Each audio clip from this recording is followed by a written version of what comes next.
जसं three phase जर शेतातली जर मोटर आपल्याला सुरू करायची असेल तर आपण काय करतो, एक आयसीटीपी लावतो. एका आपण एक आयसीटीपी लावतो. आता हा आयसीटीपी आपला सिम्बॉल आहे.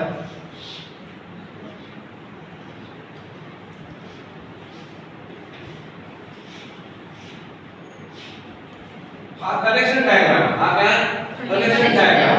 आता या ठिकाणून जाणारा आपल्याला स्टार्टरला जाते. बऱ्या ठिकाणी जाते स्टार्टरला जाते.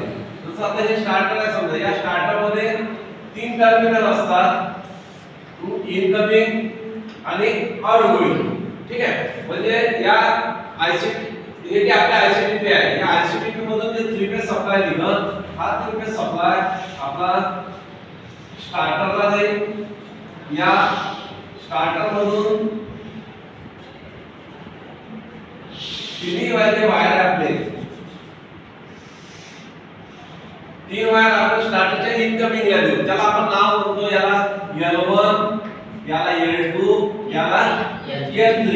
आता आपल्याला हे जे स्टार्टर आहे, ड्युअल स्टार्टर, या स्टार्टरचे जे तीन वायर आहेत, हे तीन वायर जातात मोटरला. हे तीन वायर काय जातात मोटरला.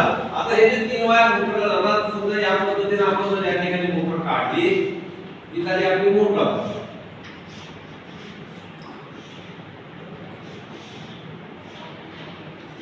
मोटरच्या टर्मिनलला जातात, मोटरच्या टर्मिनलला जातात. म्हणजे हे जे तीन वायर आहेत, हे तीन वायर मोटरच्या टर्मिनलला जातात.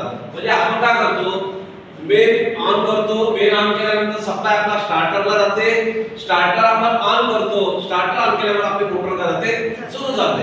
पण याला जर समजा आपण पॅनल मध्ये जर आपल्याला व्यवस्थित फिट करायचं असेल तर आपल्याला कसं आहे, पॅनल मध्ये जसं आपल्याला म्हणजे प्रोटेक्टिव्ह डिव्हाइस साठी आपल्याला एक एमसीबी लावता येईल, मिनिएचर सर्किट ब्रेकर. त्याच्यानंतर याच्यामध्ये ही मोटर किती करंट घेते म्हणून आपल्याला या ठिकाणी एक एम्पियर मीटर लावता येईल. त्यानंतर आपलं व्होल्टेज किती आहे, व्होल्टेज चेक करायचं असेल तर दोन फेज मध्ये आपल्याला एक व्होल्ट मीटर लावता येईल. एक काय लावता येईल, व्होल्ट मीटर लावता येईल. त्याच्यानंतर तिन्ही फेज आहे किंवा नाही, म्हणजे आपल्या इथं तीन फेज जसं आहे किंवा नाही, इनकमिंगचे जे काही आपल्या इथं आलेला सोर्स आहे त्याच्यामधला एखादा फेज गेला किंवा नाही, म्हणून त्याच्यावर आपल्याला काय करायला लागेल, एखादा इंडिकेटर सुद्धा द्यावा लागेल.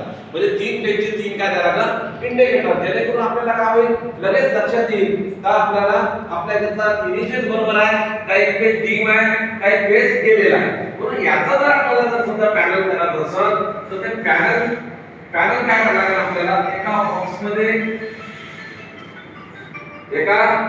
मध्ये आपल्याला काय करायला लागेल,